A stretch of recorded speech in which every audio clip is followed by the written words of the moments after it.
The wind in Ashenvale didn't just blow, it cut. By the time I finished mapping the elevation lines of the eastern ridge, my fingers were so stiff, the charcoal stick felt like a rod of iron. But the math didn't lie. The village below us was dying of thirst right next to a massive, untapped source of life. "This is madness, Prince," Chief Barren grunted, his heavy boots crunching in the snow behind me.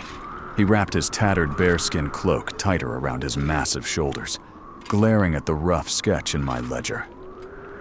"You've spent 3 days staring at the rocks, while my people eat boiled bark. Now you want us to drag timber up a frozen cliff face to build a wooden trough?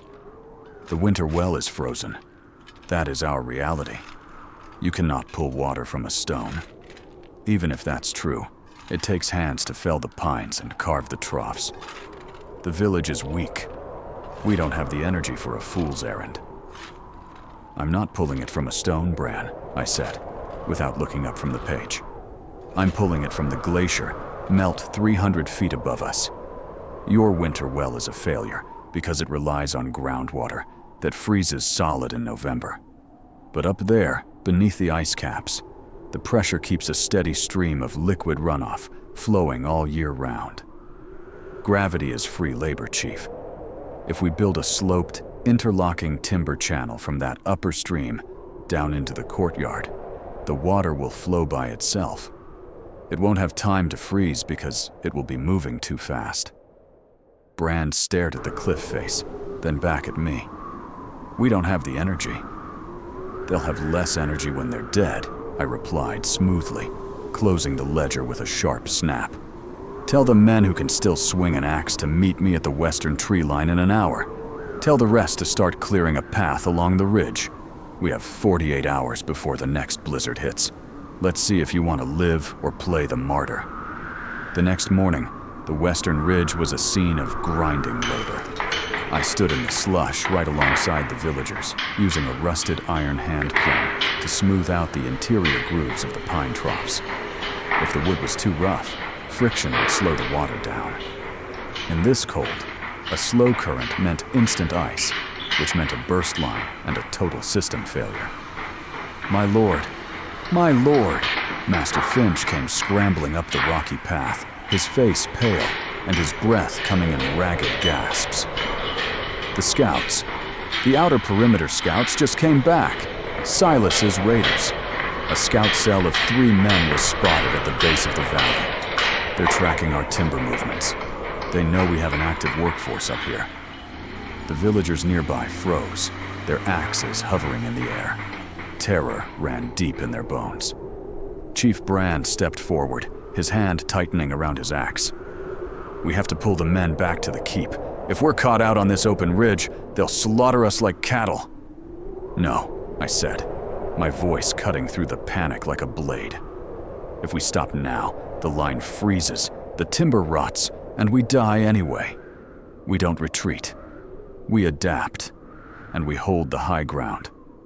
Bran, how many heavy, uncarved logs do we have sitting at the top of this slope right now?"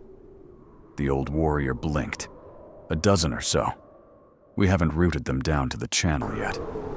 "Perfect," I said, a cold, quiet confidence settling over me. "Finch, tell the guards to unstrap their heavy crossbows and take positions on the eastern cliff overlooking the gorge. Bran, take your 6 strongest woodsmen. I want those 12 logs rigged with rope harnesses at the absolute lip of the slope, hidden behind the brushwood. We aren't going to hide from the bandits. We're going to invite them in." 2 hours later, the trap was set. The wind howled through the canyon, kicking up a thick layer of powdery snow that perfectly camouflaged our positions. From my vantage point on the upper ridge, I watched 3 figures on horseback emerge from the tree line below. They rode deeper into the throat of the gorge, their horses struggling slightly against the steep, icy incline. They were perfectly aligned. Mathematically, they were exactly where the kinetic energy of the slope would maximize. I raised my hand, catching Chief Barren's eye across the gap. He stood ready, a heavy iron crowbar wedged beneath the retaining block holding back the massive pine logs. The lead raider halted his horse, sensing something wrong. He looked up toward the ridge. I dropped my hand. "Cut him loose," Bran roared. The woodsman sliced the guide ropes. Bran slammed the crowbar home.